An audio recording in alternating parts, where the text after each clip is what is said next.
Okay, so boom. You finally realize the power of emails and owning your own data. So you create a newsletter and get a landing page fired up. You send out your first email and bloop, it's in the promotions folder. Unless you're an e-commerce company, I'm sorry to tell you, but the promotion folder is not going to help you. This is why you should get ConvertKit. ConvertKit specializes in keeping your email in the primary folder so you can increase your open rates and communicate with your audience. They also have beautifully designed landing pages and squeeze pages for you to capture more emails. I personally love the fact that they have good support. Support from you is everything. If I have a problem, I need to know I can get someone on the line or have a video that answers all of my questions. Hustlers don't give up. They say, yo, let me figure this out. I figured it out with ConvertKit. Now let's start the show.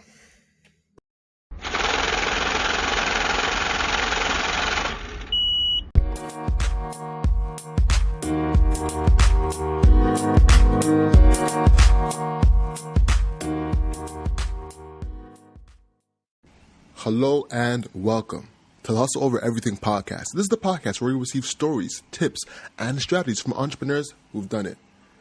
Today on the podcast, we have Paul C Brunson. Paul, his story is so crazy that he actually got sold to Sony to create a movie. It's insane. He is the entrepreneur at Paul C Brunson. He has a Better with Paul podcast. He is a writer, columnist for USA Today, and he has a lot going on, man. We jump into the story. It's really impressive. Owen, how you doing, bro? I'm doing well, man. I mean, really excited for what we have coming up this week, bro. Rap or go to the league. Rap or go to the league. Yes, indeed. And it's yes, indeed. As we're coming on the show, bro, I was just singing some of the weekend, reminiscing on his Super Bowl performance. And I was telling you, bro, that was this is a Toronto guy. And, with this podcast, we're talking about rap or go to the league. And The Weeknd is one of those guys who actually made it out of Toronto, made it out of Scarborough. And now he's performing at, the world's biggest stage. And when I was watching that performance, actually, I was so inspired by that performance because that's a local guy.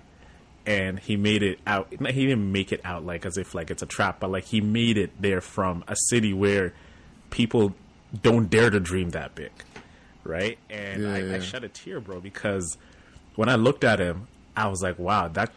Turn down your mic. It's still super loud. There you go. That could be us, right?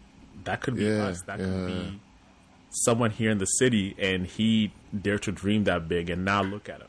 So when I was watching that on my cousin's crib, I was just like, bro, this is amazing. I can't sleep until I feel your touch.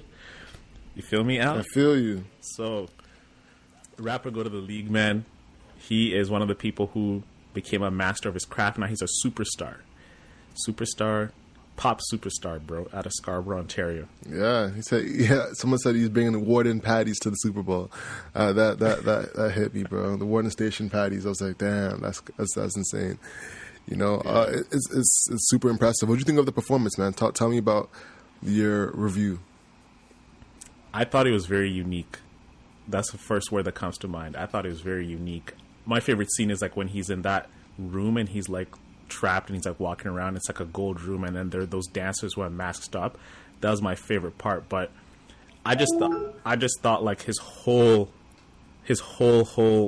performance was just, I can't even think about the word to describe it, but I just thought it was amazing. It was definitely amazing and inspiring. Just the choreography, the dancing, his outfit. And remember, even I told you he's gonna channel his inner Michael Jackson. Yeah. And look at him, he did that. Mm-hmm. So yeah, bro. But yeah, what'd you think? I didn't like it. I thought you didn't like it? Not at all. Nah. I thought it was cool. I thought it was 7. And I'm not trying to diss. I think The Weeknd's talented as hell. I think he's amazing.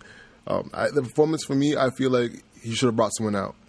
I think that he had an opportunity to really, because he's not a dancer. He's not as much of a move around and entertain the audience type of thing. So If you were to compare it this year to last year with Shakira and Jennifer Lopez, and the year before that with Beyonce and Bruno Mars and Prince, and there is so much of a higher performance level that gets shown at the Super Bowl that he didn't really showcase as much of. But he's a singer. He sang his ass off, that's for sure. But in terms of like that dance performance that the Super Bowl has become accustomed to, that Michael Jackson killed, that Beyonce has killed, that Shakira's killed, that Jennifer Lopez has killed, I don't think that was there as much as it could have been, and maybe he could have made up for that by bringing somebody out. Maybe if it was a Bruno Mars that you brought out to or someone along that line to raise the stakes, and that's where I feel like it kind of fell short. But other than that, I think it was a great performance. It was super unique. I like the transitions they made from you having the man floating to the big audience and the repetition they were having with all those layers. I thought that was great. But yeah, there's definitely elements missing for sure. Yeah, I mean, look, I think people are used to the dancing. I just love the artistry of his music, like his performance, just him being there and seeing how much passion he was putting into like singing and dancing. I won't say dancing, but just moving around, right? And just legit giving his best. I thought like that was like when you see someone performing at a high level, it gives you chills. And that's the feeling I got apart from the dancing. I mean, of course, I care about the dancing, but it wasn't that big to me. But I can see why what you're used to, what people are used to with the dancing and not being there can make it like not like a 10 out of 10 performance with like superstars like Shakira, J-Lo, and Janet Jackson and etc. like that. Yeah, exactly. But man, let's get into like what's going on in the world, man. Like, what do you think about Bitcoin and Elon Musk investing $1 billion into it? Man, if Elon is investing $1 billion, it's 1.5 billion, right? 1.5 billion from Tesla. 1.5 billion, right? It just tells you how undervalued Bitcoin is, right? So the more you read into it, at the time of recording, like what price is Bitcoin right now? Is it? It's gone up. I think it's over 50 now, or probably over 60. 50K, right? Yeah, way over 50K. How much is it? Yeah. So, man, like, look, like signs are pointing towards like this coin being like super, super valuable in the next couple of years. Like we're seeing it every day. And I think it's like one of those opportunities where we're going to be looking back and saying, wow, I wish I took that chance back in 2021 when Bitcoin was 50K. And then it's going to be like $150,000 coin in about like 2-3 years. That's what the predictions are. We're seeing Anthony Pompliano, one of like the biggest Bitcoin advocates on the internet right now. Tyler and Cameron Winklevoss, the Winklevoss twins. Not at all. Who's that? They were the if you like on the social network, the two twins who came up with Facebook. Oh yeah, okay.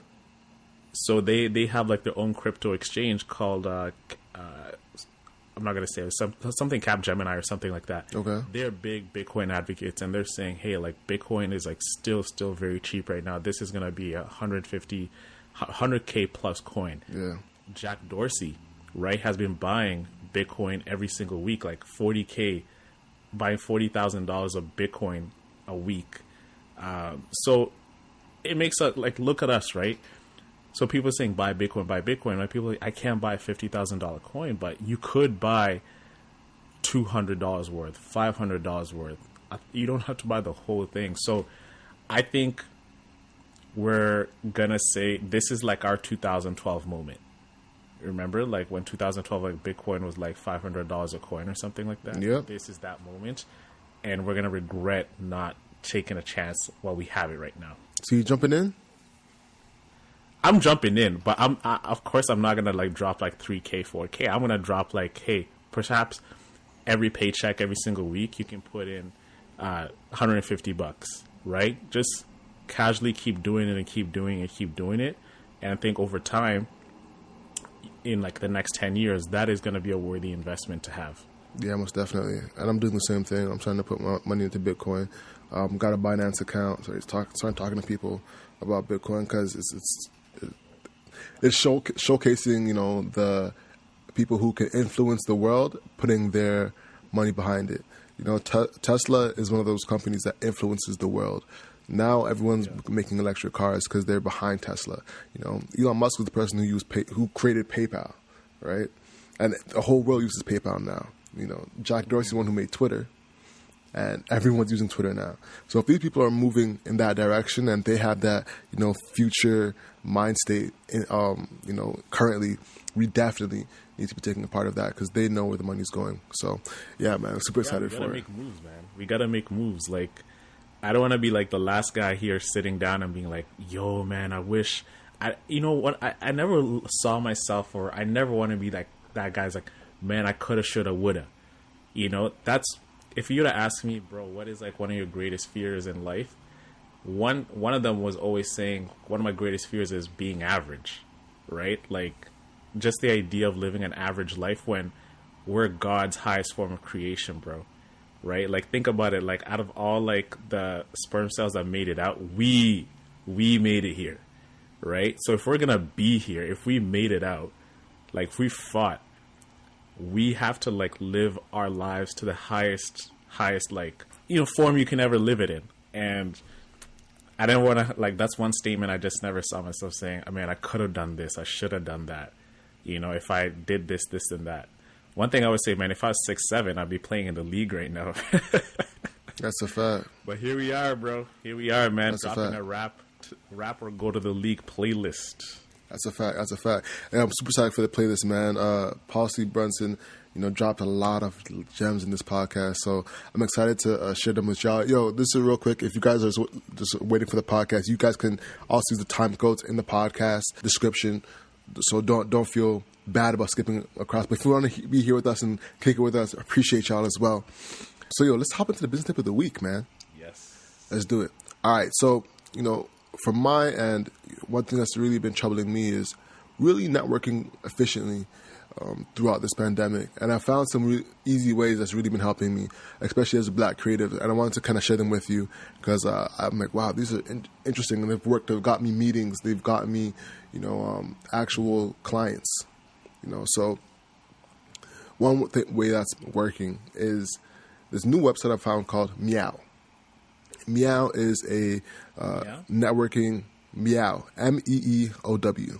So, like a cat, exactly. Meow, and you're so good. No, don't meow at me ever again, please. Don't meow at me, bro. Don't do that. I gotta hit you with the mall. Don't do that. Basically, what happens is they create rooms, Zoom rooms, that are catered to specific niches. So, hey, you'll tell them, hey, I'm in digital marketing, and they'll pick a room for you at random and put you in that room where you'll be introduced to net new people. Just like networking used to be, you know. So there's someone who guides the conversation, and you can really meet new people on a consistent basis. Some of the case studies that I've seen is one person's gone in and he was like a paper producer, and he met with a construction person. And from that meeting in Meow, he got a $2 million contract through that meeting at Meow. So it's definitely something you should be looking at if you're trying to network and, you know, build business through, you know, speaking to people. Because right now that connection, that one-to-one has really died, and it's been hard to find that way. And reaching out on LinkedIn has been tough because you don't want to come off as someone who has LinkedIn breath. You know what I'm saying? Like, coming, oh, hi, I can 10x your business. Do you want to talk to me? Like, LinkedIn breath? Did you just say LinkedIn breath? LinkedIn breath, man. You don't want LinkedIn breath. You know, LinkedIn breath is horrible. So it's meant to have one-on-one human connections where you're talking to people as humans. You're not just selling your business off top. So it's really good for that person who just wants to connect on a one-to-one level and actually get to know somebody and build a relationship organically. Well, I guess that forced organically. You get me? The next I want to mention is the Build Black group by Shopify. If you're a Black entrepreneur and looking to network with like-minded entrepreneurs, I always highly suggest the Build Black Shopify platform. I'll link it in the description below. Essentially what it is a Slack channel that allows you to network with other Black people that are on Shopify creating their own business. And they also provide links to like webinars and hangouts where you can literally chat with someone who is on a consistent basis working with $1 million e-commerce companies and get free, consulting. To give you all context, man, on one time I went on a chat and I was the only person. And I got free consulting for like almost an hour before someone else came on, and it was great. I got to really have someone dissect our website and see where the bottlenecks are. So, and now we can make changes on it, and we're making changes on it. So I'm really excited to, get that advice for free. It's not just about talking to somebody who has an opinion, but talking to someone who's actually done it. And with this, you can talk to someone who's done it. So those are my two, business tips of the week: finding real ways to network with people and doing it in a way that benefits your business. So that wraps up my business tip of the week. Owen, let's go with you, man. What you got for the Hustle Nation? Man, guys, you know what time it is, Alex. It's Mr. Hustle Muscle on the mic, ready to give you the Hustle Nation tip of the week. Today's message is the journey and the destination are one. As entrepreneurs, we are wired to think about the end goal. We visualize it in every action we do because this is what we are working towards. You have an idea of an app you want to build and bring it to life, and all you're consumed with is the completeness of this product and the impact it's going to bring to the world. You might not be an entrepreneur. You could be in school working towards a degree, or you could be in the beginning of your working career thinking of the ultimate position you want at your firm. It could be a senior consultant or CEO. All of us work with a destination in mind. But what we tend to do is we lose sight of the journey, the present moment. The journey is the destination. The thing about reality is that everything is and isn't at the same time. The fact that you're working or making strides towards that end goal, the journey is part of that destination. When you learn to appreciate the journey, you're going to love the process of what it is you're working towards. You might notice that someone else got to the destination and you work to try and replicate that same path that they took. But the universe has many different paths to make you realize your destination that is harmonious to you. What worked for them won't work for you because it's not in harmony with your being to take the same path. There's one quote by Steve Jobs in his commencement speech he gave at Stanford. He said, "You can't connect the dots looking forward. You can only connect the dots looking backwards." So we're all on the path of walking through these unique dots, but we won't know that these unique dots were unique until we look back and understand how significant they were in getting us to the desired destination. In this episode, you're going to hear how Paul's journey played out in the most unique way because he had faith in his journey, understanding that the actions and the path he was taking will lead him towards his end goal. He did what he had to do, and he ended up working with Oprah. This is why appreciating the journey is so important, because it's what is shaping you to get you to your destination. So appreciate it and understand that it is one with the destination, and that everything that you do is building up towards what you ultimately want. It might not look like it as you're going through it, but it'll ultimately all play out. And that is the Hustle Nation tip of the week. Yes. Man, I'm excited. This is the first episode of the Rap or Go to the League series.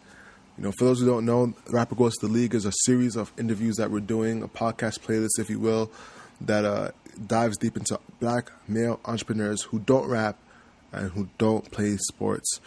So Paul's the first one up. Like we said earlier, he's an entrepreneur that's worked with Oprah and other billionaires, and he has an exciting story. So make sure y'all tune in, bring a notepad, because he drops a lot of jewels when it comes to creating a business. He's in the matchmaking business, in the lovemaking business, and it's a really interesting story, interesting niche that no one really dives into. So with that being said, man, let's hop right into it. Let's get it, guys.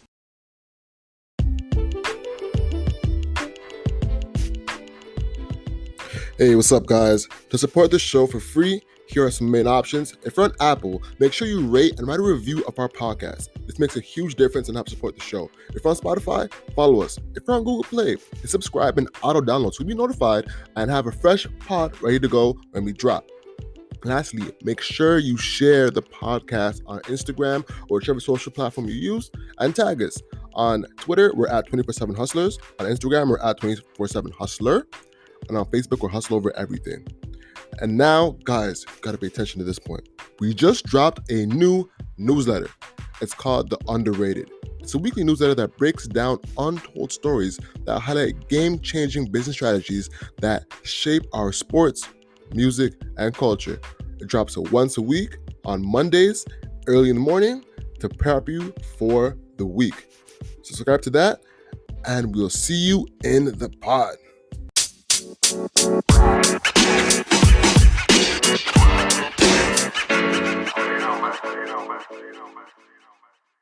Firstly, though, thank you for coming on, man. I really appreciate that, man.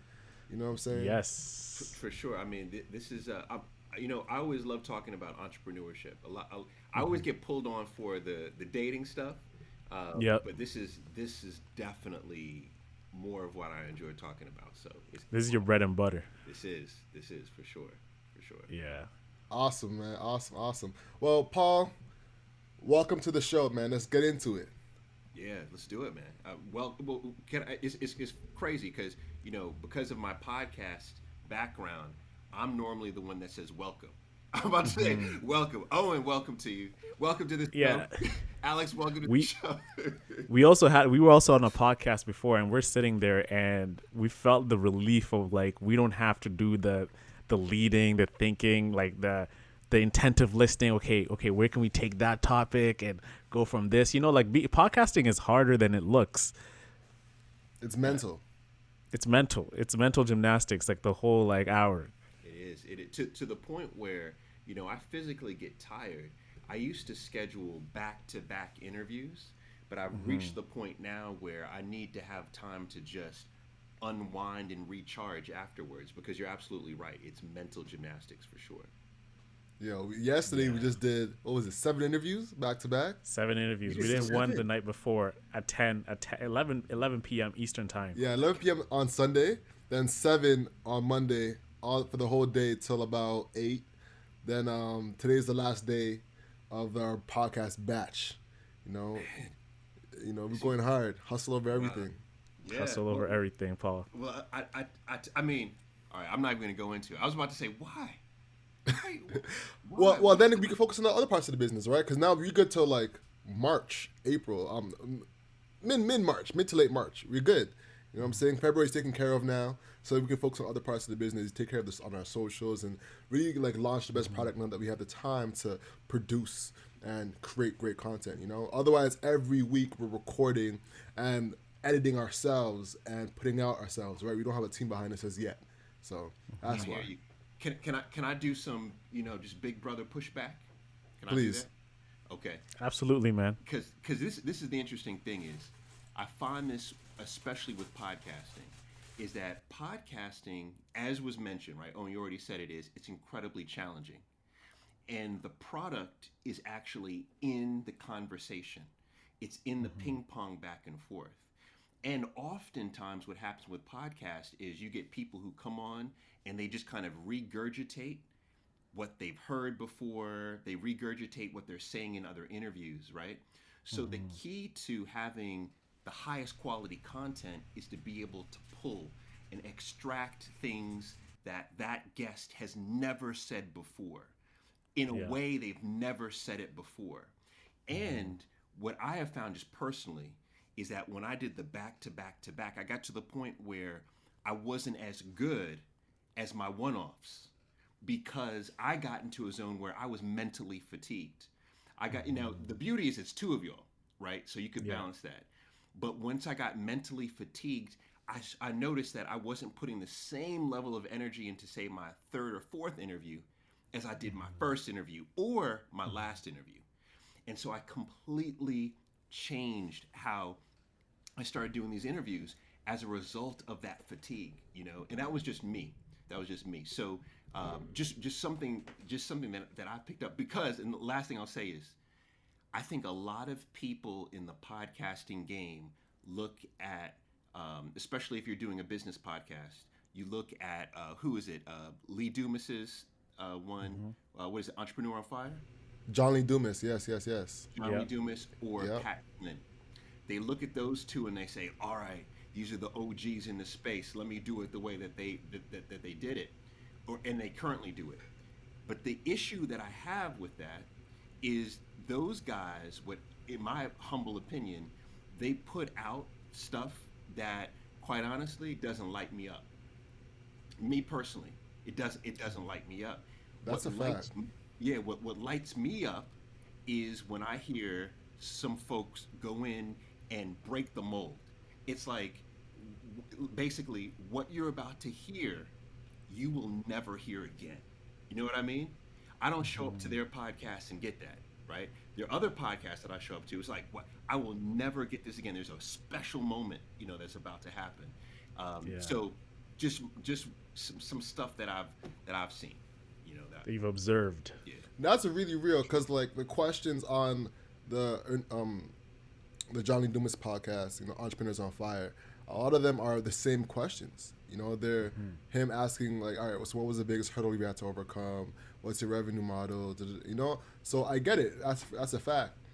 So you're right, and he doesn't really dig into like the thought process as much versus the other podcasts. So It's kind of like an 100%. iceberg, right? It's like a substance. It's like Substance level iceberg. stuff. You see, okay, yeah, we've seen this iceberg. We see it everywhere.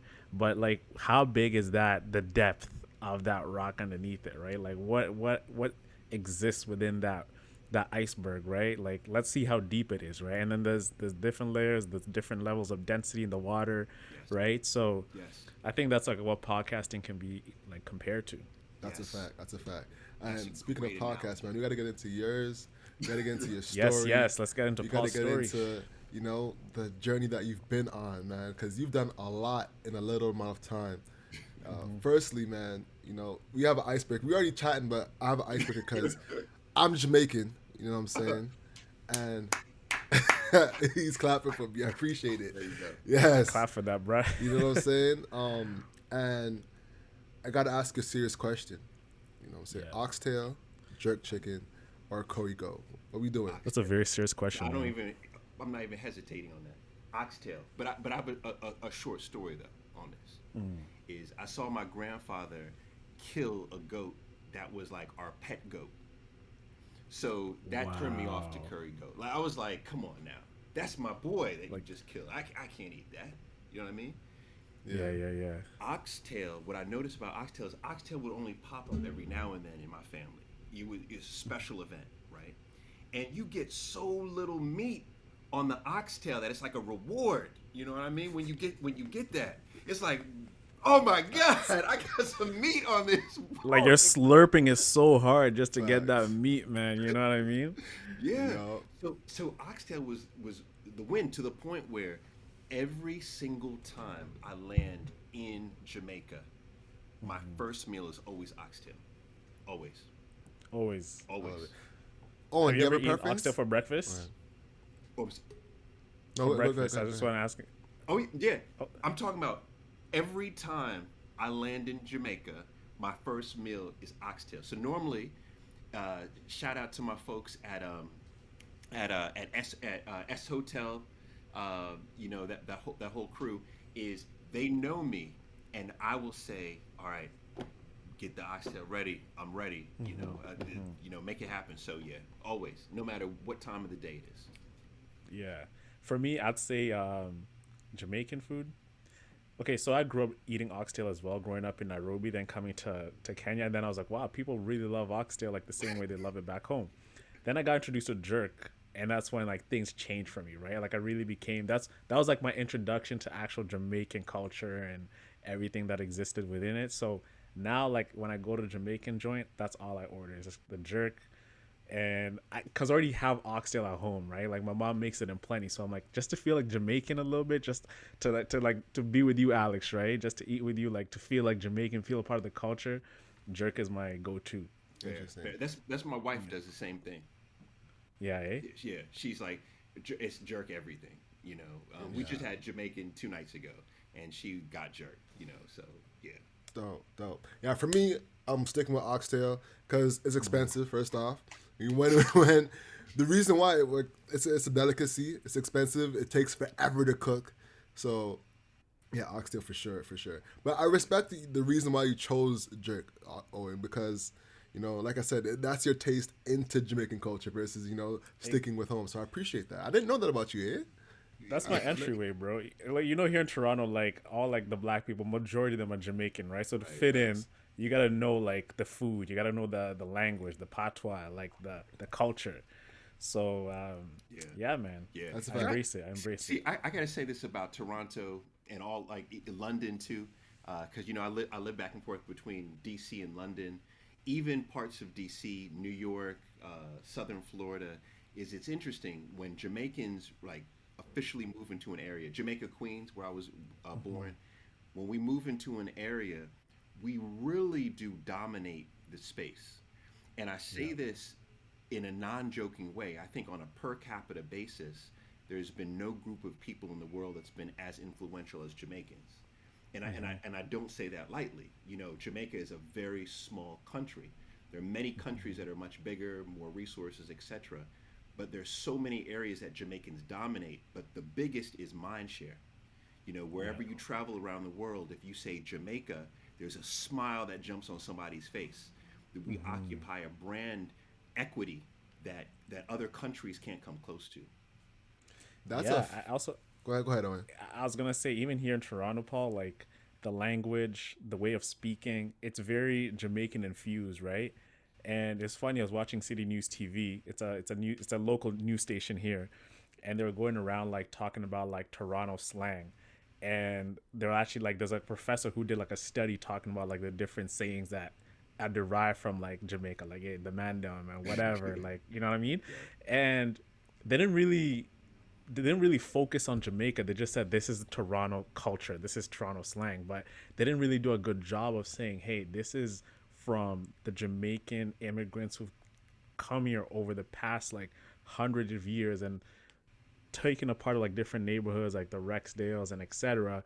and made this infusion of what is Toronto culture, because Toronto doesn't have a culture. It's black culture that makes Toronto hip hop and cool, and even Drake, right? Everything he says that makes it cool is it comes from Jamaican culture. So I think they just got to do a better job of paying homage to Jamaica, a lot better than they do right now. But yeah, Jamaica has a huge influence that we don't really give it enough credit that it's due. That's a fact. All right, so before we move on, because I know we're getting carried away, but Yeah, real quick, yeah. when I went to Thailand, right, I had a flag with me, and I accidentally just took it out to like wipe my face because, of course, it's hot in Thailand. And as soon as I took it out, I was like, Jamaican, And what stuck out to me was the fact that like we're not. It's not like we're in Canada and there's a Jamaican culture in the area. You know what I'm saying? This isn't like net new space. You get me? And it was still super recognized. But of course, the guy was trying to, haggle me to make some sales. But at the same time, the fact that Jamaica is such a, a culture that's recognized, that as soon as I took out the flag, someone's calling me based off me being Jamaican is incredible, man. So now, with your early story, right, being a Jamaican black investment banker, how did you get started in that? How was that experience for you? Got you. It was all about money. I mean, I'm always going to be blunt with everybody. It was all about money. When I was in high school, I was obsessed with the Forbes 400, not only in the United States, but also seeing what global wealth was. I've always been just mesmerized by wealth. I used to play Dungeons and Dragons, the nerdiest game in the world, right?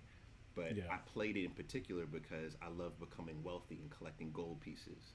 That was just my thing. And I realized when I was in college that the investment bankers made the most money. I literally remember looking at the list of, okay, starting salaries. You got engineers making 50K. You got investment bankers, though, are making 75K starting, And so I literally went into that career only because of the money. And I didn't get into a top bank right away because I remember applying to 75 different investment banks. But long story short is once I got into one investment bank, that's all it was for me.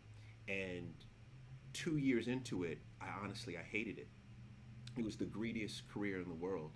And the moment that I knew I had to leave was when my boss, who was only 33 at the time, he his wife was pregnant with their first child.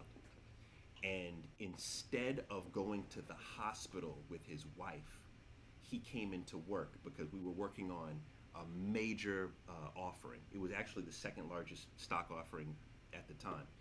And he came in, and I'll never forget, everyone in the office applauded him. They were happy that he was there.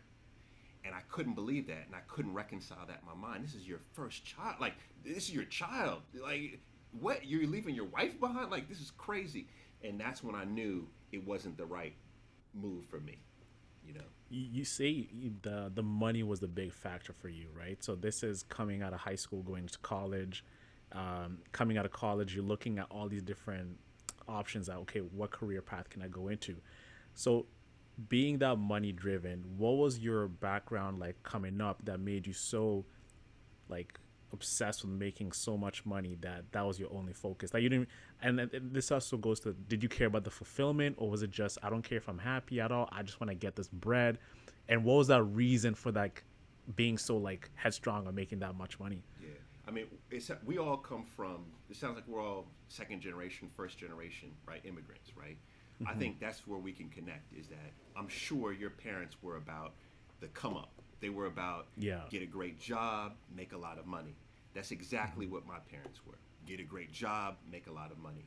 There was no real talk on be happy in life, be fulfilled in life, right? It was Yeah. just get a great job, make a lot of money. And truth be told, I watched my father go from basic. I mean, I was born. So I'm second generation Jamaican. Was born Yeah. in New York, grew up in Jamaica, Queens, and then moved to Long Island. And we started moving around. And I watched my father. We lived like we were in Jamaica, Queens, Hillside Avenue. Like it's nothing. You know what I mean? And I watched him start his own company and become very successful as an entrepreneur, then as a corporate executive. And I watched how we went from this small little apartment to then we moved out to Long Island to a home. Then we moved to North Virginia to a bigger home. Then we moved to a bigger home. Then I watched him go move to California into this massive spread in Simi Valley where no black people live, right? Where they beat down Rodney King. That's where they beat him down. Yeah. And I saw how he was able to be this provider for other people in my family.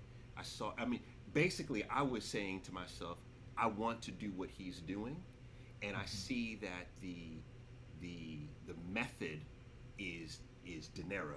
You know, the method is money. So quite honestly, when I was in college, coming out into my first career, I cared.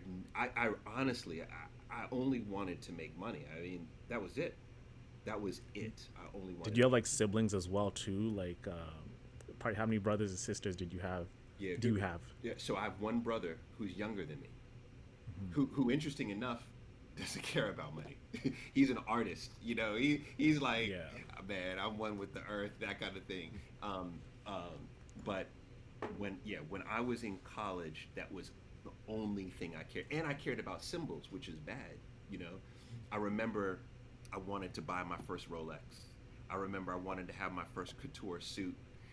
I was the first person to get this particular, when BMW moved to the different body style, I was the first person, literally the first person on the East Coast to have it. And I remember I ordered it way in advance, ordered it. You know, it was one of those where that's all I cared about. That was it. In the beginning, that was it. Damn. And when did you start working for the billionaire? Was this while you were, you know, I'd say billionaire because I don't want to mispronounce his name because it's a bit harder to pronounce. Um, was this while you were in investment banking as well? No, so this was after. So the is real after, quick okay.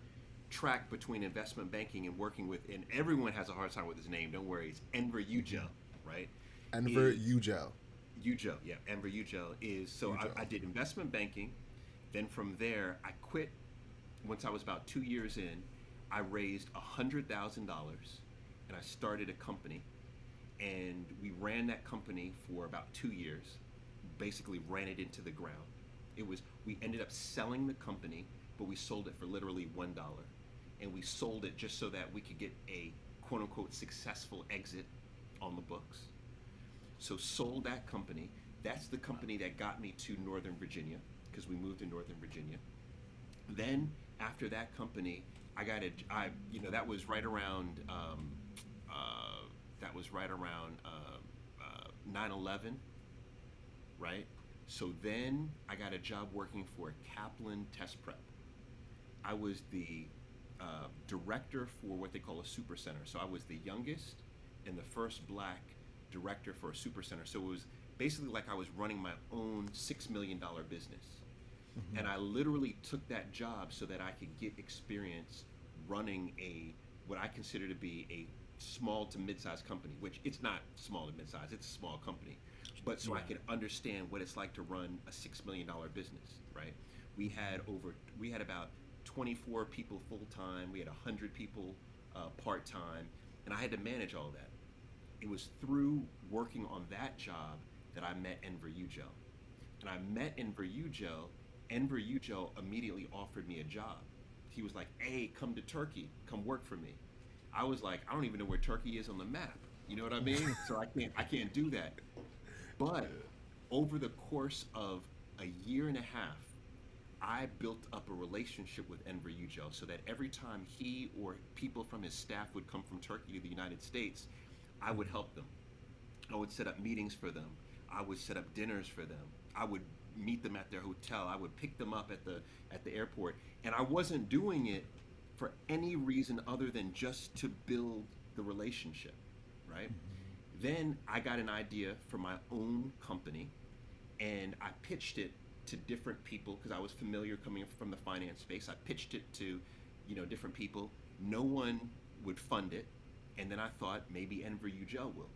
So I flew to Turkey by myself, and I'll never forget it because the day that I landed, there was a bombing in Istanbul, the HSBC bombing. 67 people died. Wow. I was in my hotel freaked out. My mother was freaked out. My mother-in-law was freaked out. My wife was freaked out. She was back in DC.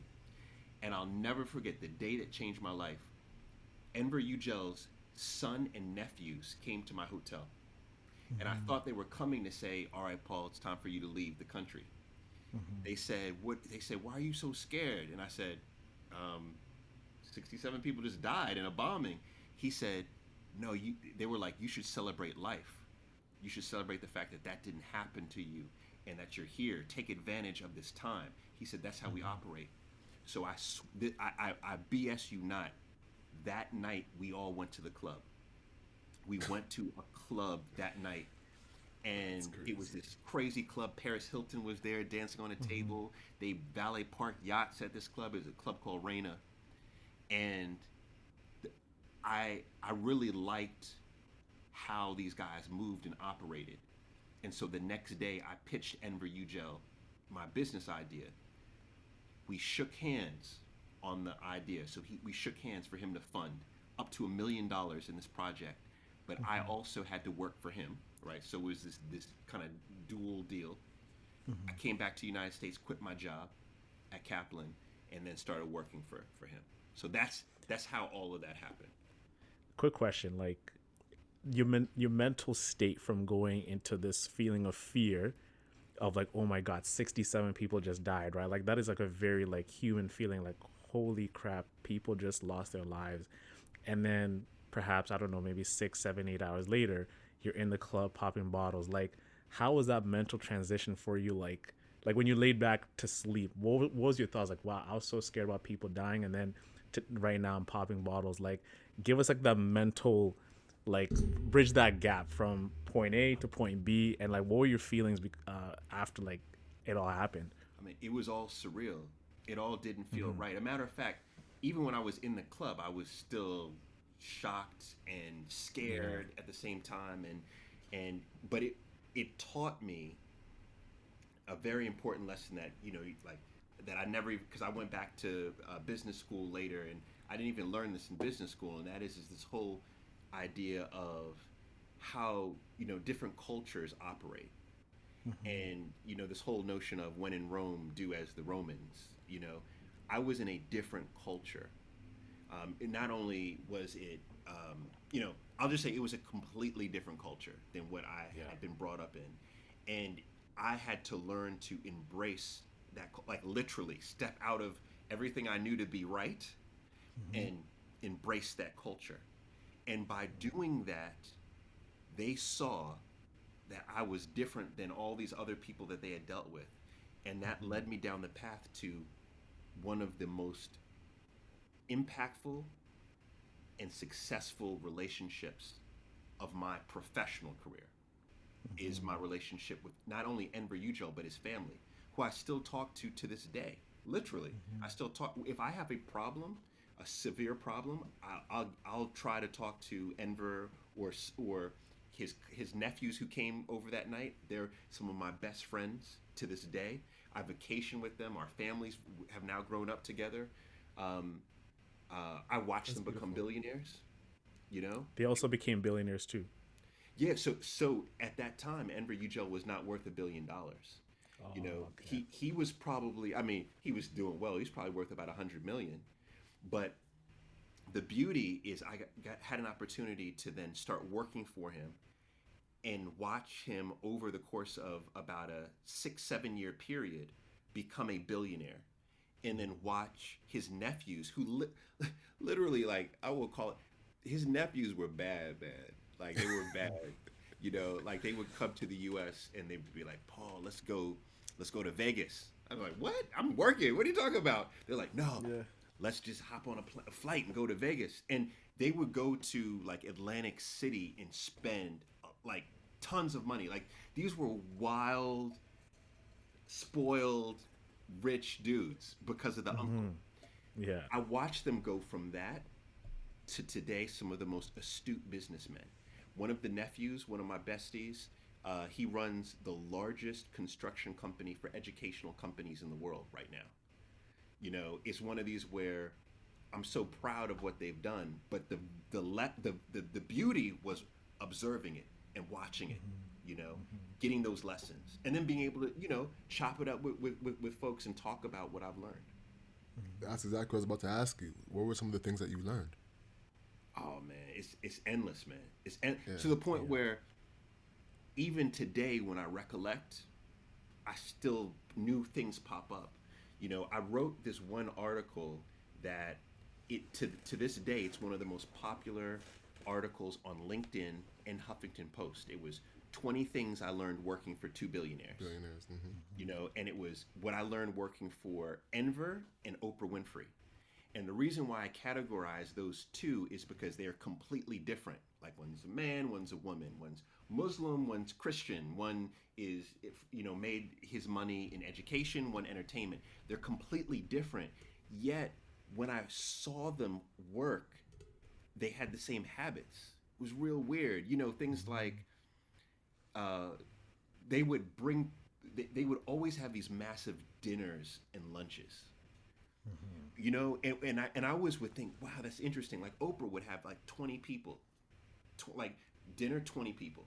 Enver always, if he's flying into the U.S., he'd say, Paul, try to get 12 different people at the table. I'd love to have the mayor of D.C., try to pull in the head of the Wizards, try to pull in Ted Leonsis. Yeah. Like, he would say, pull in all of these people. And I realized what they were doing is they realized that when we read the news, we go online to CNN or whatever, we're reading what happened in the past. It happened an hour ago or yesterday. You know what I mean? But when you sit down with news makers, you are learning what's about to happen tomorrow. And that completely changed my mind. Keith Ferrazzi wrote the book Never Eat Alone. It's like this whole notion of learning through people. So I learned so many lessons like that have changed my life, and I've started implementing, in my life. Man, that's Just incredible. being at that table would be insane. Like you're with the mayor, you're with Ted. I'm sure other like power brokers in the city, and just it's so powerful. Just at the snap of a finger, you can be like, "Hey, I want this person, this person, this person," and you're leaving to go back home with a wealth of knowledge that nobody even knows. It's like weeks and months away, and you can actually use that to your advantage. You can use that like perhaps financial markets if you play that. You can for opportunities, like just a bunch of different opportunities that you can act on, and that's how the rich stay richer, right? Oh man, it's all about who you know, man. And the interesting thing is the leverage play is not that complicated. So like I'll give I'll try to. I've never told this story, but I'll try to tell it in a way that that will make sense, right? So one of the things that Enver Yucel does very well is, so he has schools all over the world, but he has one particular campus that sits in the Bosphorus in Istanbul, which is one of the most beautiful campuses in the world. It sits on the like it's beautiful, beautiful, right? Now, what? How does he use that? He invites professionals from all over the world during the summer to teach summer courses there.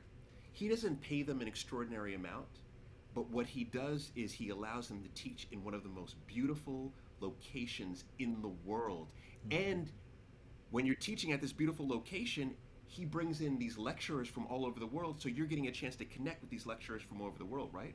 So I was in the campus, and let me tell you the type of people who were there. So one time I was there in Istanbul, went to his office. His office, he has a balcony in his office, and he wasn't there yet. So his secretary said, Paul, why don't you wait outside on the balcony?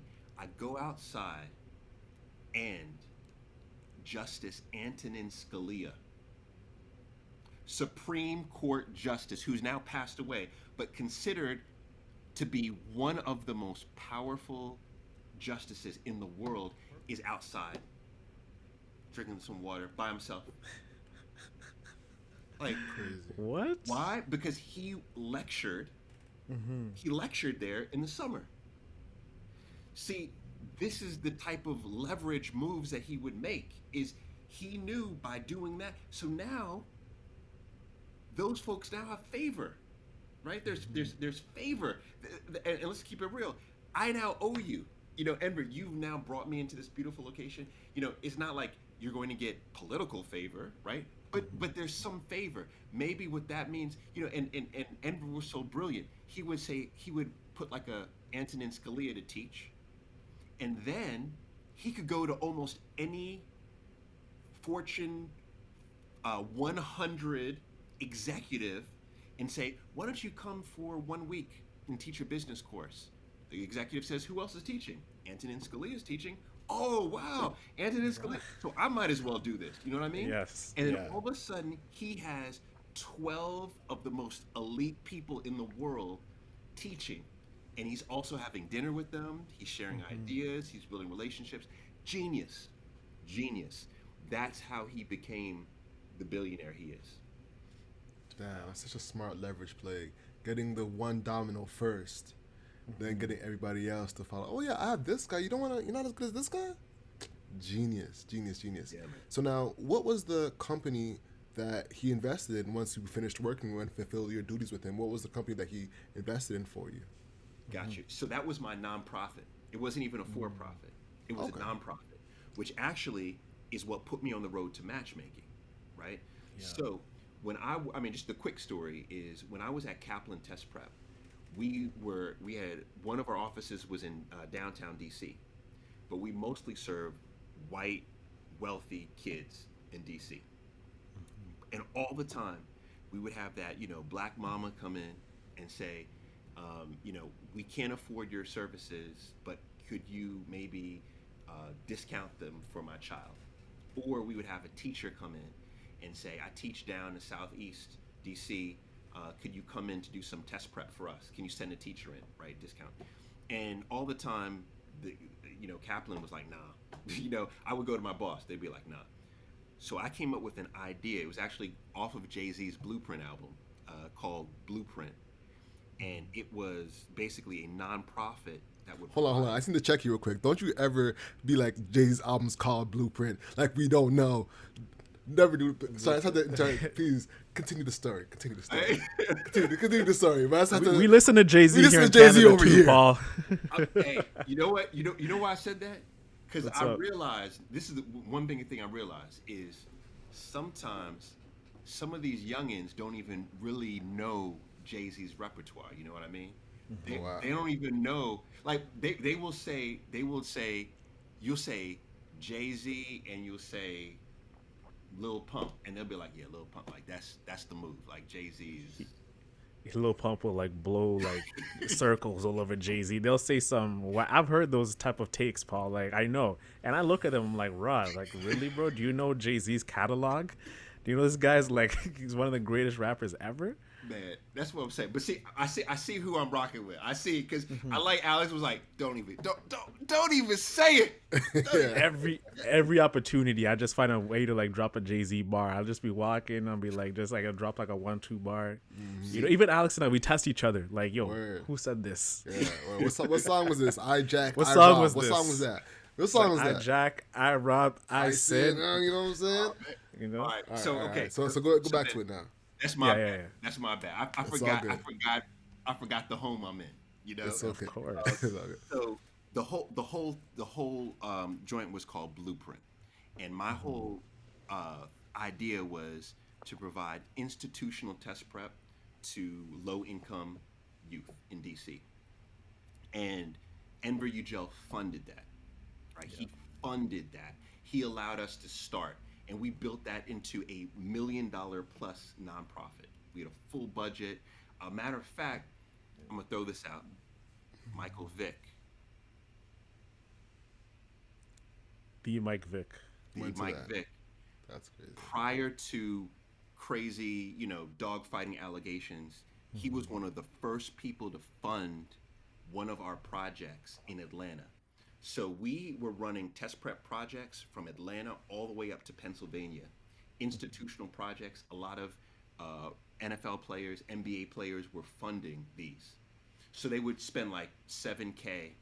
We would, for their summer camp, we would come in and teach like 100 kids SAT prep or math or science or that kind of thing. So that's what Mr. Yucel funded initially.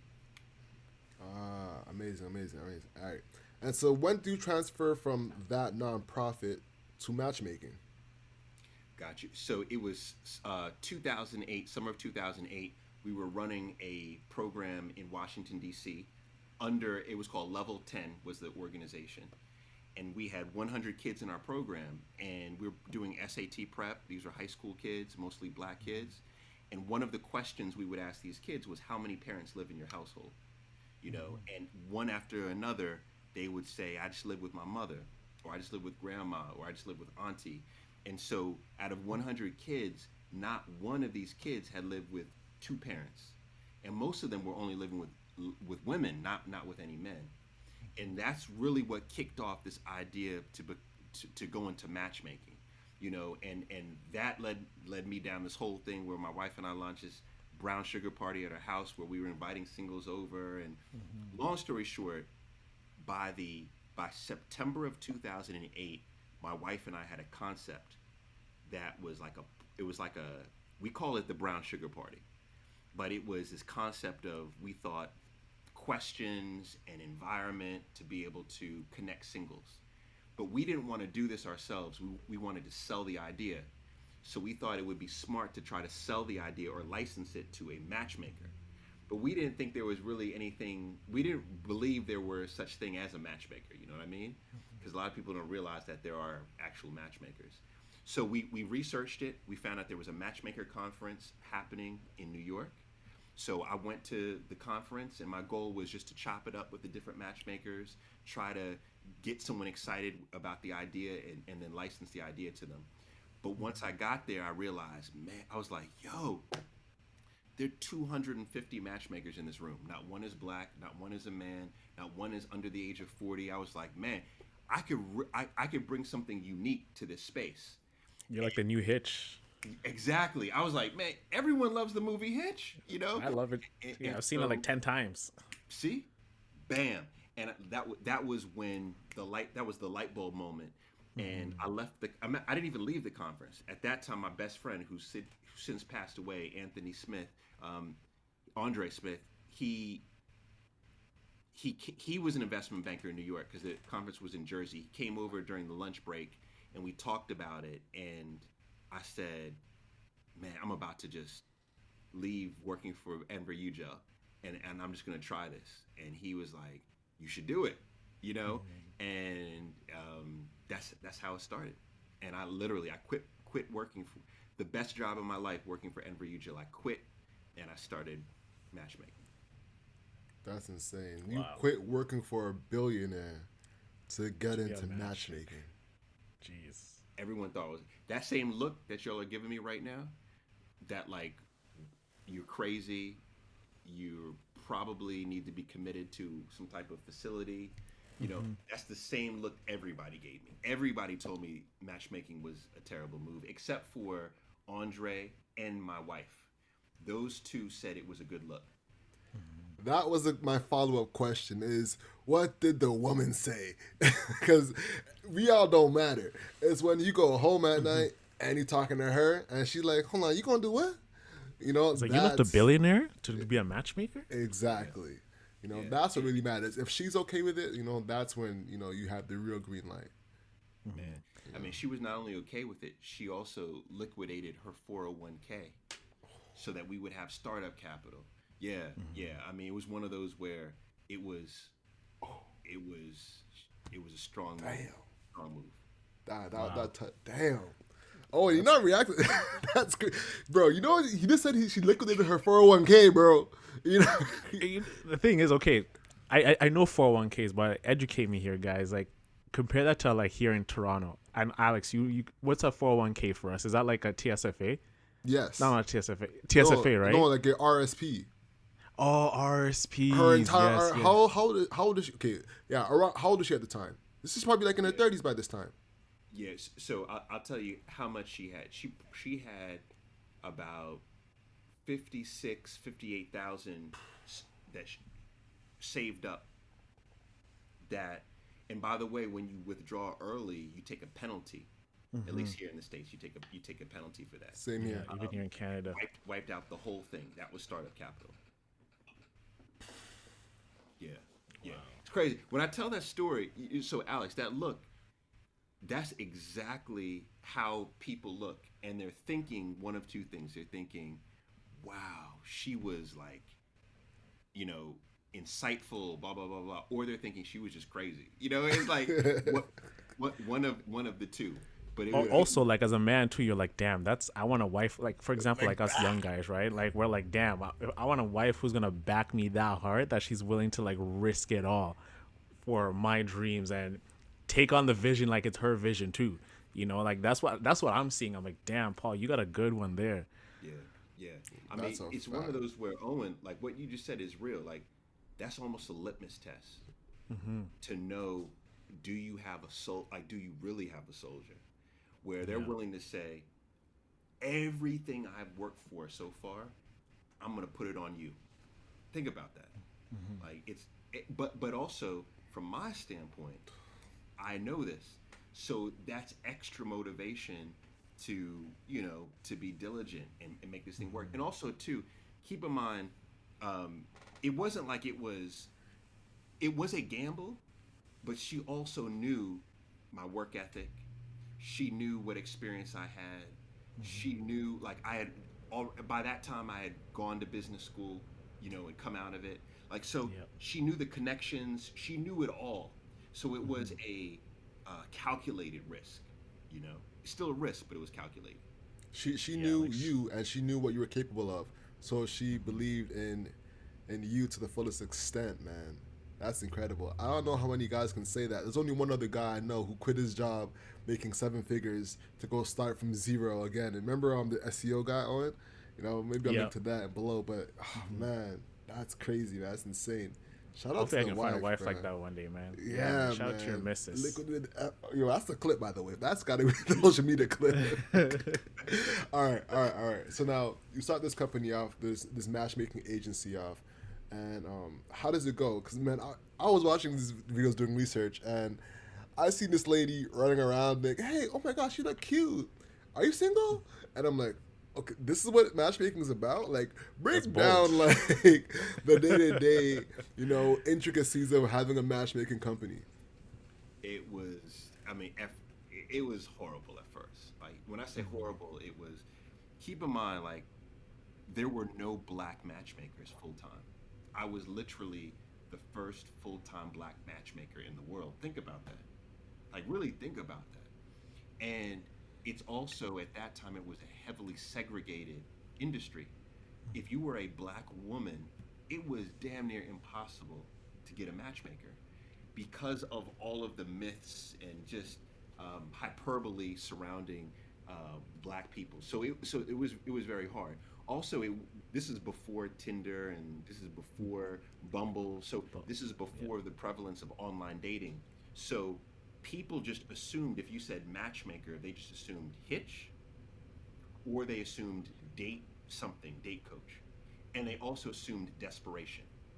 So it was one of these where it was you look at it and you say this is like the worst business to get into, but to me that spelled opportunity.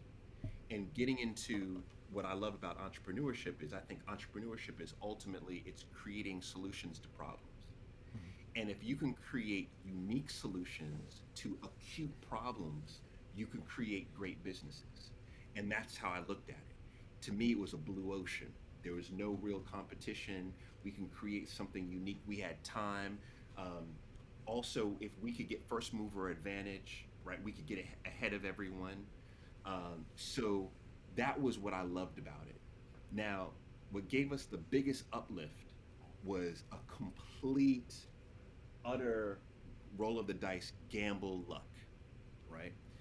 Now, the quick part of the story is when I started, I decided because I wasn't a matchmaker that I had to acclimate myself to it. So I spent 1 year giving pro bono help, pro bono, full fledged matchmaking pro bono, right? Wow. I'm talking about no With your wife's fee. With your wife's backing and with your wife's everything. backing? Oh yeah, pro bono. Yeah, pro bono. We were like, we're because this is what we realized. We had to Real truly money. learn the art and the science of matchmaking. And what I saw what a lot of matchmakers were doing is they were charging super high fees and they didn't understand the nuances of attraction or how to make a connection and so we did 1 year of free. Now let me tell you how this ended up changing my life. Actually, because I did that is probably one of the reasons why I'm talking to you two today. So I did that for free and I worked my ass off. Every person who came through the door, I worked diligently for. Okay, so I did that for the first year. The second year, I was like, I need to tell the world I'm a matchmaker. My wife was like, you should do some kind of video series about it. This was, once again, before Instagram, right before. So I did a video series called The Modern Day Matchmaker. You can still go Google it right now on YouTube. It has like no views. Back then, it was getting no views. And I literally would say, we would put this video out every week. It would get about 11 or 12 views. And I knew my mother was watching at least 9 times. So it was one of those where nobody was watching this thing. Nobody. Yeah. And we were spending $1,000 per production minute. $1,000 per production minute.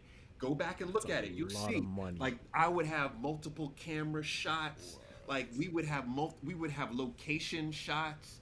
And I was terrible. The writing was terrible. It was terrible. It was terrible. Now, let me connect the two. I was consistent though. Every Yeah. week we would put out a new video. Even though we would only get 12 views, next week, new video. Next week, new video, right? In these videos, I would talk about matchmaking. Now, it turns out that Oprah Winfrey was one of the folks who was watching the series. So think about this. I was getting 12 views. My mother was watching 9 times. So it was basically like 3 or 4 people watching. Literally. One of the people watching was Oprah, who ended up giving me a TV deal which ended up elevating my business, putting me into the TV space, and changing my life forever. Just elevated your whole profile, boosted up your stock. Everything, validation, everything. Yeah. But now let me connect the two. I later find out, how in the world did Oprah? I always wondered, like, how did Oprah find me on YouTube?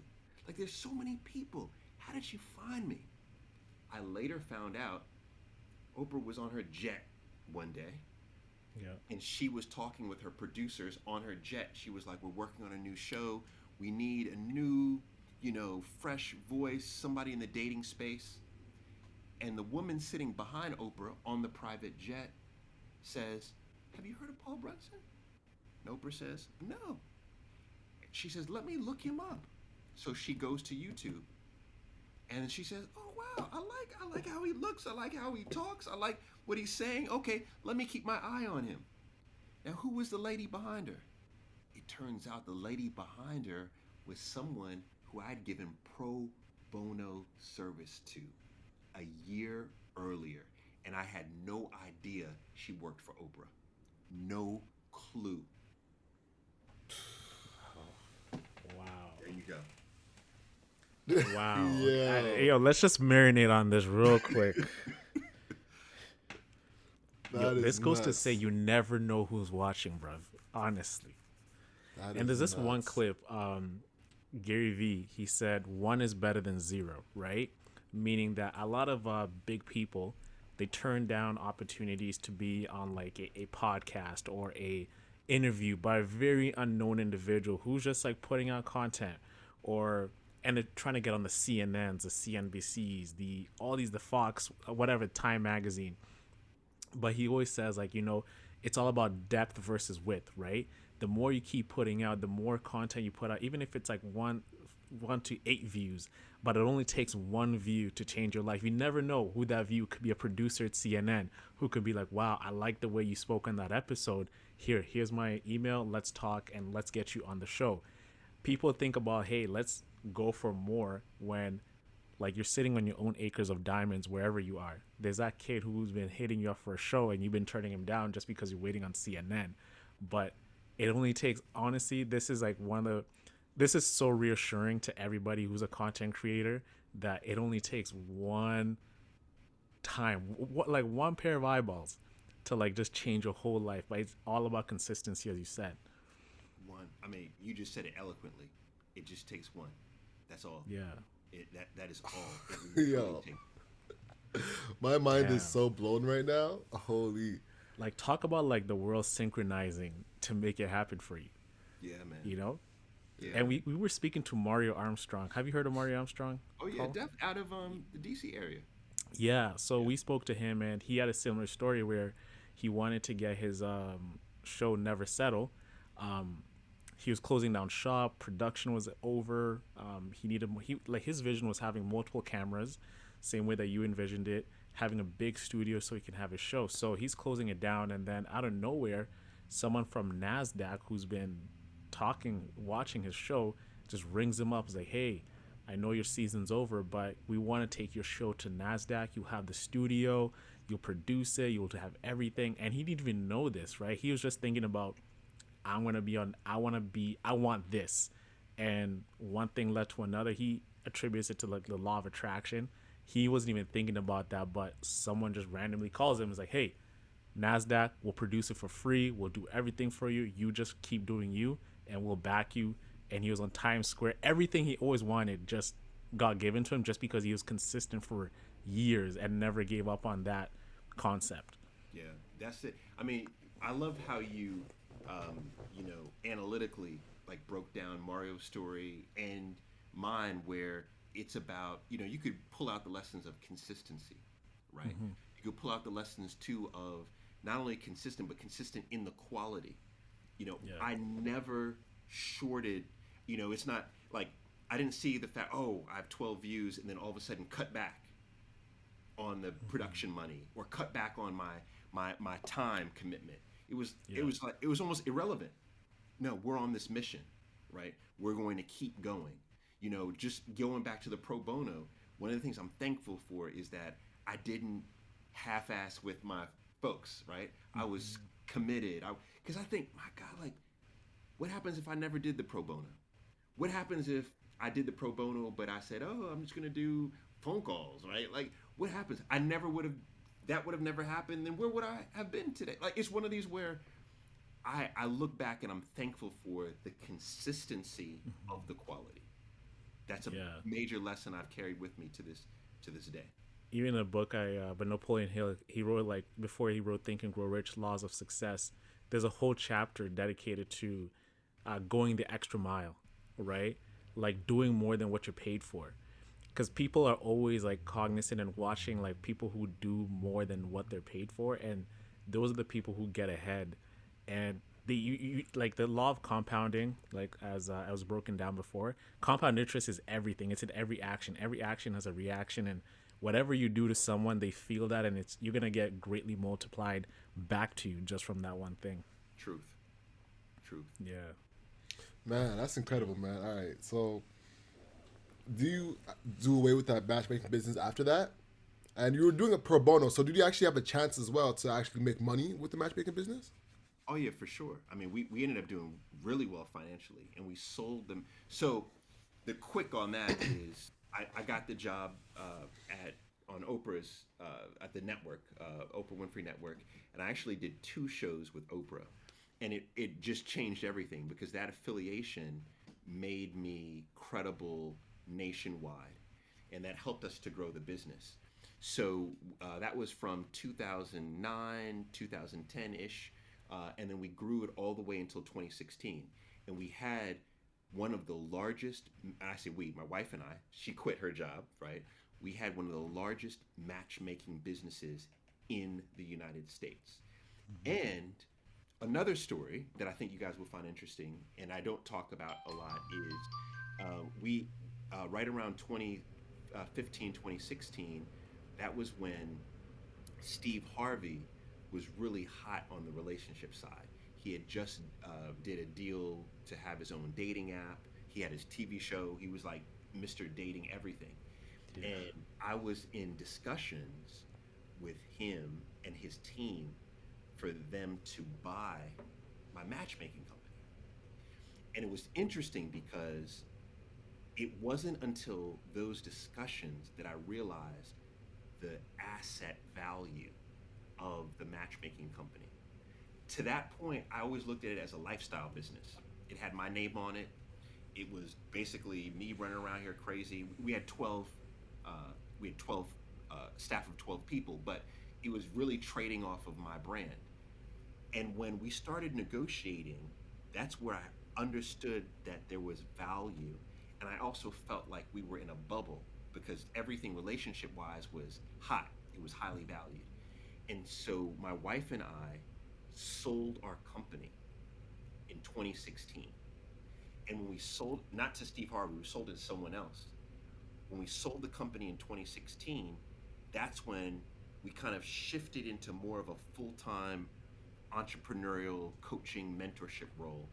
But then the, we moved to the UK, between the UK and the US, and then got back in the relationship space by hosting TV shows out in the UK. So, but 2016, we had built it up, and then we sold it in 2016. Incredible. That's incredible, man. Wow. All right, I want to tie a bow on this. I want to go on to Oprah. Um, what was the business model? Like, all right, so someone comes in, and I want to get this way, just in case anybody wants to get into the atmosphere of on matchmaking.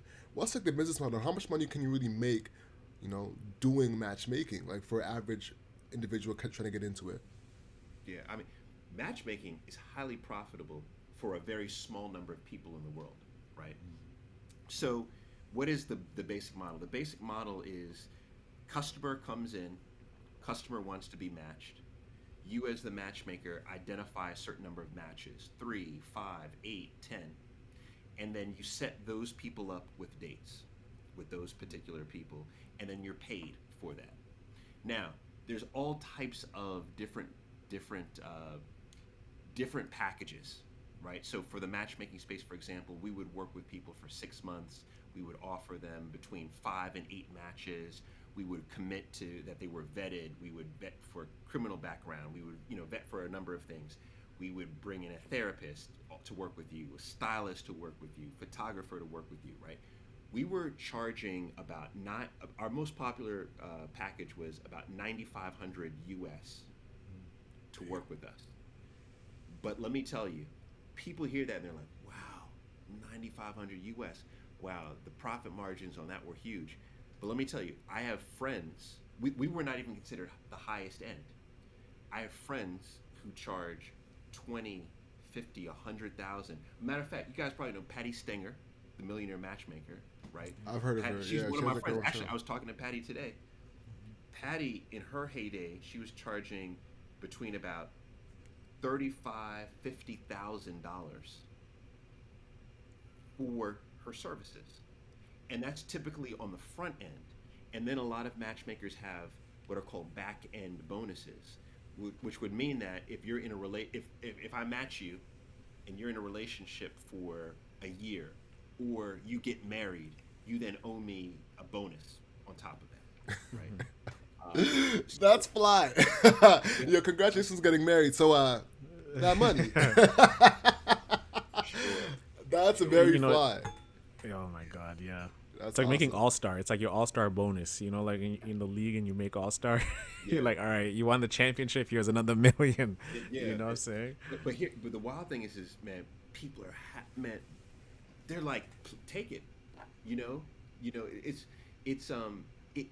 interesting. The type of clients are interesting too, because man, I had a lot of black men who were in their early 30s who were like in high school. They were the nerdy geeky guy, and they got out of high school. In college, no women didn't really talk to them. They started working out really hard. They focused on their career. They started going up in their career, became executive directors, or almost made it to the C-suite, or launched their own businesses. At the same time, they're traveling everywhere. They picked up a second language. Their body looks incredible. They now have a stylist, but they never see themselves as that person. They see themselves as that guy in high school that nobody wanted to talk to. That became my kind of main client. And quite honestly, it wasn't that challenging to find them incredible people. And it got to the point where we had selections, like we had massive selections of people. And so, I enjoyed it, but at the same time, it was a very stressful business because you're dealing with emotions, you're dealing with, you're dealing with a lot of people needed therapy when they came in the door, and I personally think the bubble kind of popped on matchmaking and dating companies, and it's just now recently that Bumble has filed to go public, that I think you'll begin to see perhaps another bubble form around dating companies. And I've advised tons of companies that have sold. I'm advising a big company right now in the UK, a dating app, and the market is opening back up. It's big time. There's a premium now being paid for these dating companies. Most definitely. So would you suggest for anybody to get into the matchmaking business in 2021 or 2021 onward, or do you think that era has come and gone? Oh no, man! It's massive. It's massive. It's growing. This is the interesting thing. There are three topics that we will, as human beings, always be engaged in, always be interested in. One, politics. Will always be, no matter where in the world, will always be engaged and interested in politics. Two, sports. Will always be engaged and interested in sports. Even going back to gladiator days, those were sports, right? Three, relationships. Will always be interested and engaged in relationships. I think businesses in any one of those three areas will always have market. There will always be a market demand for those. Most definitely. Awesome, man. I want to be respectful of your time. I know you're a bit over time. You know, so I want to quickly touch on Oprah. What you mentioned some of the things that you learned with Oprah was, how they take care of people. What other traits when it comes to hard skills did you learn about working with Oprah? I mean, you have to be extraordinarily talented at one thing. I think that's very important. A lot of people say, "Oh, Oprah's this billionaire. Like, how'd she really get to that?" She was one of the most talented interviewers in the world. Like, you go back to Oprah Winfrey show days when she was on ABC. It was basically Oprah Winfrey, Barbara Walters, and Katie Couric. They were considered to be literally the most talented interviewers. If you talk to people at communication schools around the world, they would always talk about those three. She became so good, they can't ignore you, which is one of my favorite books written by Cal Newport. So good, they can't ignore you. And he basically talks about that. You want to become so good at a skill that the world can't ignore you. And when you become world class at not just one, but multiple skills, and then you could figure out how to intersect those skills, you will have more autonomy, right? Control of your time, more impact, and more wealth than anything else you could do. And that's exactly what Oprah Winfrey is a testament. And every, so as a journalist, because one of my jobs is I work for USA Today as a business columnist, I interview billionaires. Like you mentioned Ted Leonsis, I've interviewed Ted Leonsis. Like, I've interviewed all these billionaires. And the common theme is that they have a suite of skills that they're exceptional at. And when I say exceptional, they're top 10% in the world at. And that's the reason why, right? That's like the bottom line in life is if you show me anyone who has control over their time, they're making a huge impact, and they're generating lots of income, then I will show you somehow where they have a certain set of skills that they're extraordinary at. Anyone. Like, you could talk about some odd dude like Takashi 69 and say, what? No, that dude was top 10% troll in the world. Like, for real. Top, like, one of the greatest trolls ever to live. You know what I mean? There's a reason we talk about him. Yeah, exactly. Like, so every one of these folks, people always say, what kind of skill does Kim Kardashian have? No. Kim Kardashian actually invented integrated entertainment, right? So she was the first, her family, they were the first people to come onto TV and use morning shows to push product, right? They were the first to do that, right? Innovative, right? All of these folks, man, they have that. So I learned that. It's like you got to pick skills and you have to become world class at them. Most definitely. That's brilliantly said. Now, do you have a movie coming? Oh man, I wish. I sold a movie. So I sold to Sony. I sold my book, It's Complicated, and my life rights as a matchmaker. I sold it to Sony, but it was like I don't think it'll ever happen because, I mean, long story short, that was right before the Sony hack. The executives that were at Sony because of the hack, they are no longer there. So my life rights and my book rights are sitting at Sony, and they could, if they wanted to, make a movie of it, but I doubt they will. That's crazy. How do least you the options- value that? How do you value your life story?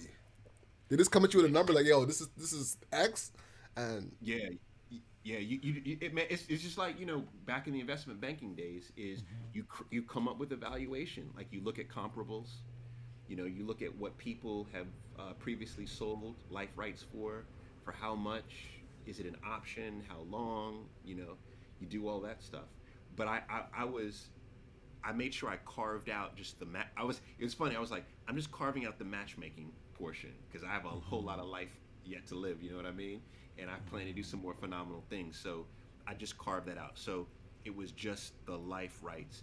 We wrote a full script. Actually, the director from How Stella Got Her Groove Back, we spent 1 year writing the manuscript. A lot of people saw it. I mean, we sent it to Beyonce. We sent it to a whole a lot of folks. But it's really hard to get a movie made, man. Yeah. Really, really hard to get a movie made. That's awesome, man. And lastly, man, so tell us about the schools you're building in Jamaica. Yeah, thank you for that. So so going back to level 10, the nonprofit. I've always been trying to engage with education in particular, and also just because of going back and forth to Jamaica. Every time I go, I'll go tour the schools, and what a lot of people don't realize is that Jamaica has a significant deficit in schools. A matter of fact, the schools in Jamaica, the existing schools, don't have the capacity to man all the kids, to take in all the kids. And if you've ever seen schools in Jamaica, most of them are just atrocious. Like no toilets, the roofs leak. Like it's just you can't learn in these environments. Like you just can't, especially when you go out to the bush. To the country. So yeah, it's terrible. And this is not just Jamaica, obviously. This is the world. But Jamaica's home, so that's why I focus there. And so I started, man, this goes back maybe 8-9 years. I would raise up a little money and revitalize the school, rebuild the school, build the school, and we've been doing that ever since, yeah, maybe 8 years ago. We just finished a school in Davyton. I think it was called Davyton Primary, and we like put a new roof on it, toilets, window like for the hurricanes to block out like rain. So we just constantly do it. I just raise money, throw in some of my own money, and we do these projects. Right now, what we're trying to do is we're preparing for a campaign where we're going to build a fully green, sustainable school in Jamaica. But because of COVID, man, I mean, it's just COVID has devastated Jamaica to the degree that I'm scared of the future, and so all the schools are shut down, so we can't do what we need to do. Like the kids, they don't need schools anymore. They basically need iPads because that's where the education is. But man, I'm so fearful of the future because of just the economy. But long story short, that is called the Give Love Build Hope project. Yeah. How can people get involved? So right now, it's through my community, BWP Connect. So I have a community called BWP Connect. It's a membership community for globally minded entrepreneurs. We have 500 entrepreneurs in the community representing 40 different countries. And I'm constantly teaching about business there, and I bring in business instructors from all over the world to teach about business. But BWP Connect now owns Give Love Build Hope. So to get involved, you have to become a member of BWP Connect. Amazing, amazing. Yeah, I heard a lot about BWP Connect. So you're teaching people Yeah, same. about, so correct me if I'm wrong. You're coaching people. You're bringing in lecturers on a consistent basis. What else are you doing in that space? Absolutely. So it is basically like it's like an MBA in entrepreneurship. Get out of here. So it's mainly for a lot of people because I mean, most of us didn't have someone at their dinner table to tell them, here's how you build a business. You know what I mean? So this is the equivalent to that. So every week we have lecturers who come in and teach on a variety of topics. So for example, literally this week we have someone coming in teaching about advanced email marketing, right? The next week we have someone coming in teaching on how to price your product appropriately. The next week we have someone coming in talking about how she's a top therapist talking about how to build a toxic-free business, right? So it's basically lectures and workshops on the most pertinent business topics to help you grow your business. My goal is to grow it to become the #1 community in the world for entrepreneurs. That's absolutely amazing, man. It's amazing. That's ambitious. Yeah, man. It'll happen. That's why I told Sony, I was like, hey, just take the matchmaker rights because I got stuff to do. I got a lot of stuff still yet to do. Yeah, I want to ask. So early on when we started talking, right, you mentioned that your goal was to make a lot of money. It was to have accumulate the Benjamins. As Dallas, you've progressed over the years. How has that changed? How do you view what is success to you? Now that you have a lot of perspective, you've done a lot of things. You're looking ahead. What are your thoughts on that when you reflect on your life and where you sit at right now, and going back to that, like perhaps maybe 21, 22-year-old Paul C Brunson? Yeah, all right, that's a good one. I will say, money has still remained important. So I keep it real.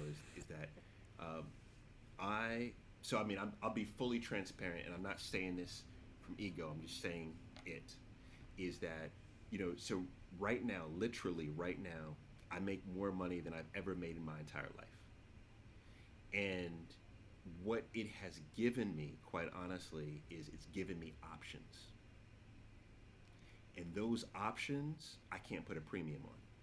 I can't. I just can't. Now, I have other priorities in life, and I say it's important for us to know our values. And life to me is not about balance, it's about prioritization. So, family, for example, gets not my number one priority. Like, we homeschool our boys, even before the pandemic, we do. Why? Because we live between the US and the UK, and that gives us the ability to go back and forth between the two with them, right, and teach them. So that's part of it. The other part of it is creativity, ambition. So that's the reason why I still participate in television shows, and why right, because I like to express myself creatively. You know that's important. I think ultimately what drives happiness is knowing what your values are, knowing almost what your personal code is, and following that. And the other beauty behind a personal code is it allows you to make better decisions. You know what I mean? Yeah. But when I was 22, my goal was I wanted to become a billionaire. It's funny. I've got a billionaire in the making right here, but I honestly don't want to be a billionaire. I truly don't want to be, because I also see the level of risk that is required to get there, and I see the level of sacrifice that's required to get there, and I don't want to get there. I if all I made was how much I make right now today, I'd take it. I'd just cruise at this. But at the same time, you also, if you're entrepreneurial minded, you need leverage to create. You must have leverage. Sometimes that leverage is in having a great facility in the Bosphorus. Sometimes that leverage is in who you know. But sometimes that leverage is money. And I think that's what creates options. So I've shifted my belief since 22. Um, but, um, but man, I think wealth is incredibly important. And just speaking, as a black person in this world, I think it's incredibly important. I think, I think economic power is what drives political power, and I want to see more of us with more zeros. And I think when we have more zeros, we'll be able to control politics a little bit more. Can't, I can't disagree with that. Without a doubt, man. On that note, I think that wraps up the pod. Is there anything that we did not cover you'd like to speak about? Man, I mean, we did a lot. Yeah, Did a we lot. did a I mean, deep dive. yeah. No. I mean, I appreciate this. Like, I appreciate the questions. I appreciate your hustle. You know, I appreciate what you guys do. Like, sincerely. I checked. Like I was like, let me check these guys out. Let me see, what they're doing. And I like the brand. I like the vision. I like what you're doing. I stand by it. I mean, which is why why I'm here. And so, man, I'm down to support in anything that you all are doing that you think I could assist with. Always count on me. Man, Wow. you said that on air, man. I appreciate that. That's big. Yes, That's big, that's man. big, man. I appreciate that. Wow. Where can people find you? Man, Paul C Brunson. I'm easy. Paul C Brunson. On all the platforms. Yeah, and actually, I'll close on this. Is that I've been moving away from social. I think a lot of us are disproportionately using social, and it's been really interesting. I've been interviewing a lot of entrepreneurs who have like cut off digital ads and they're making more because they've cut them off. People who have they've Instagram has been sucking their time, and so they've moved off. A lot of entrepreneurs who don't even have a social footprint, and they're out here just crushing it. And so I say at Paul C Brunson, but then I almost say like the easiest way is my email, which is paul@paulcbrunson.com, because I'm slowly distancing myself from social. That's real. Awesome, man. And with that being said, ladies and gentlemen, the hustle is what you can't control, so control your grind and control your life. I'm Alex. And I'm Owen. And I must be Paul Brunson. Exactly. And that's Hustle Over Everything, y'all. Peace. Peace out, guys. Yes, sir.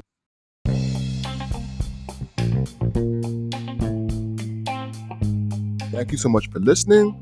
The conversation continues on our Instagram at 247hustler. We post very frequently. And be sure to check out our merch at hustleovereverything.co. We have some amazing sweaters, hats, mugs, and a lot more.